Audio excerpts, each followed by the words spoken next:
Welcome back. My name is Candice Sanderson. I'm author of The Reluctant Messenger and The Reluctant Messenger Returns.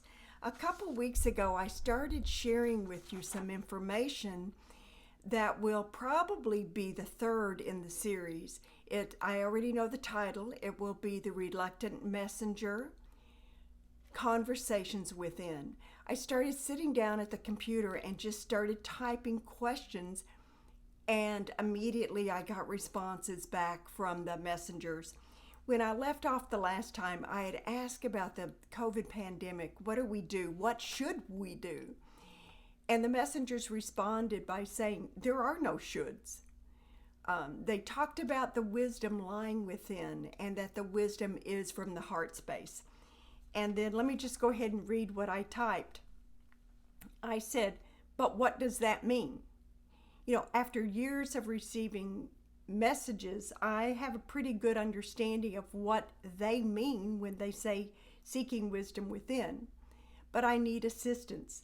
I said, will you explain in simple terms so that I can share this with others?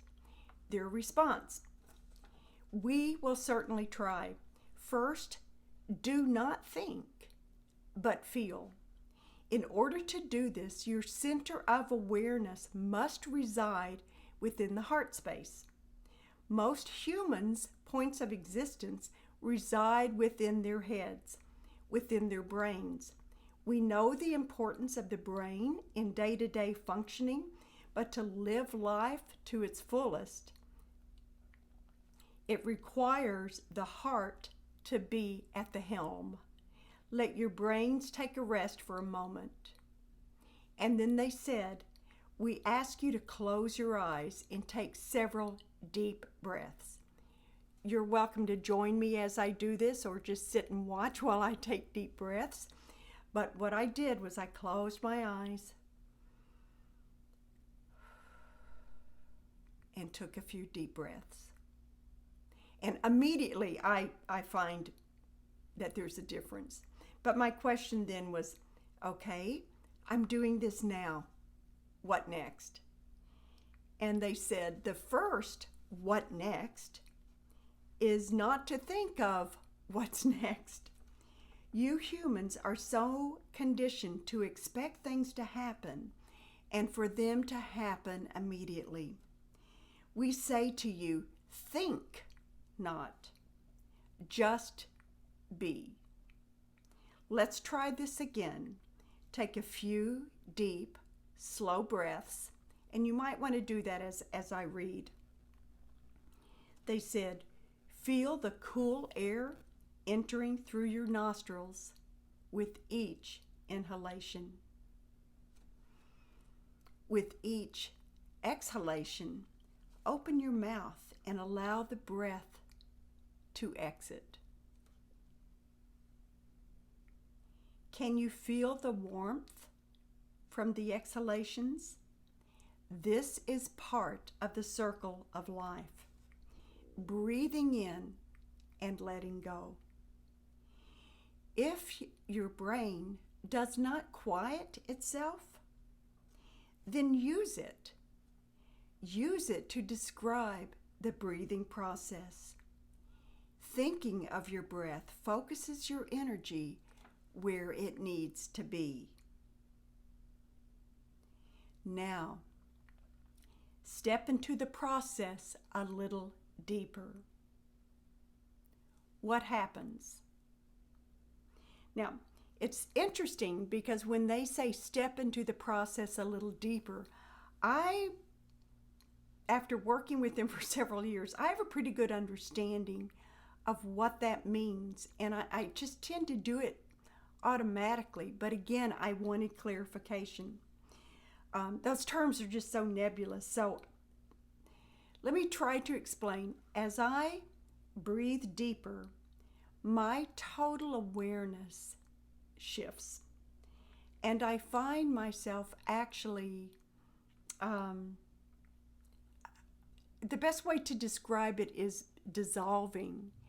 And I just kind of shrink down and dissolve into my heart space. and I realized that my essence, my soul, my spirit starts to melt like ice. And just as water seeks its own level, my true nature finds its home. And its home, its level, is the heart. It always was, and it always will be. Then the messenger said, yes, it is a matter of letting go of preconceived notions. It is learning to perceive differently. Your physical senses have served you well, but now it is time for expansion. Some humans are ready for elementary school. Others are ready for graduate level classes. Most are in between.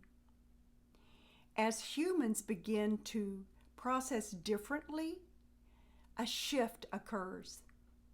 This is not only a shift in individual perceptions, but a shift in consciousness for the greater good.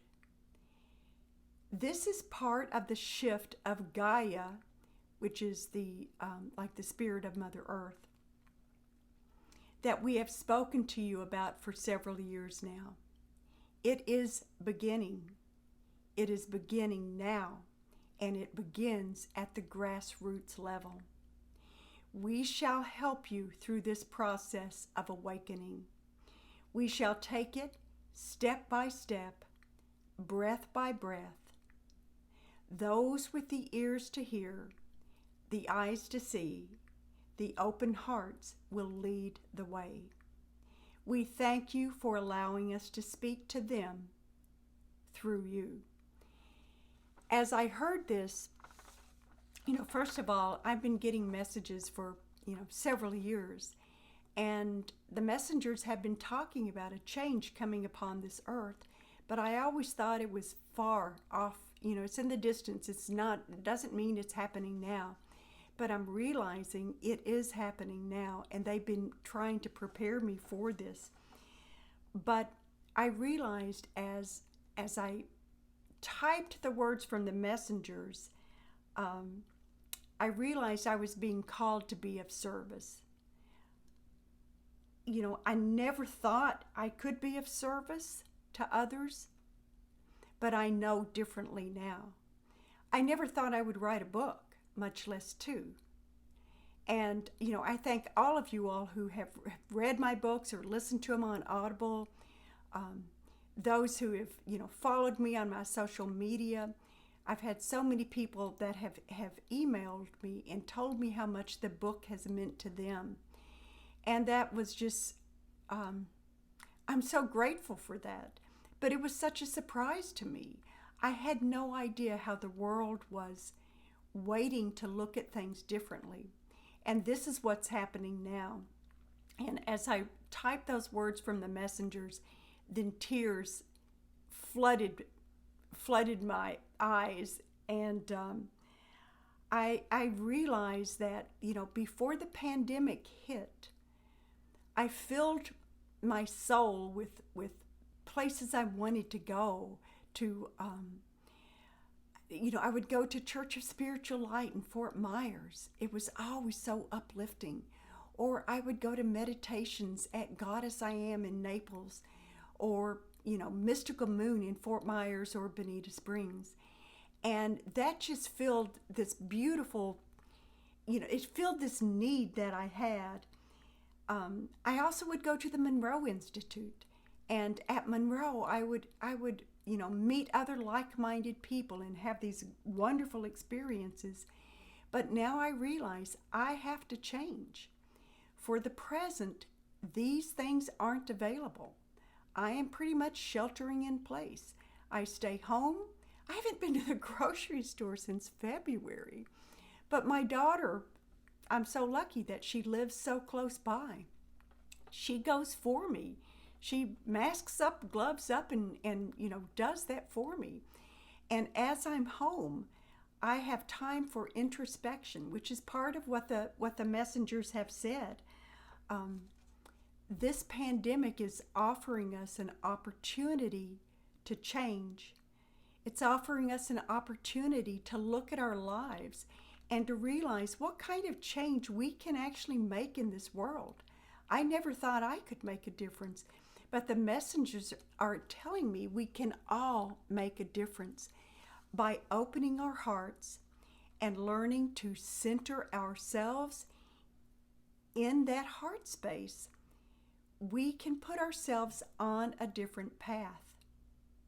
Now, we may think, what can I do? One person, but we can do a lot. The messengers are telling me that Earth is going through a transition to higher vibrational frequencies, and we can help with that. So as we learn to, I did several videos a while back about learning to access energy, to feel energy, to discern energy as it approaches your field, to actually use an energy bubble to protect yourself. But as you become more energy sensitive, you realize that what you feel is what you put out to other people. And in order to make a shift in this world, the more that we step away from fear and enter a space of higher vibrational frequencies, that means love, gratitude, humor, whatever you can to lift your vibrations. As you lift your vibrations, you become a beacon for others to follow you. You might be out, on a walk one morning, and if you have joy and love in your heart, you're actually affecting other people as they pass you. You may not think you are, but you are. And this is part of the choices that we can make as we want to as we wish to step into this new world and help us and everyone else live in higher vibrational frequencies. Well, I've said probably a little bit too much, so I'm going to end this now. I would love more subscribers as usual. And please, until next time, remember we are all vibrational beings. We are all energy beings. We need to use our energy to make this world a better place. So until next time, goodbye.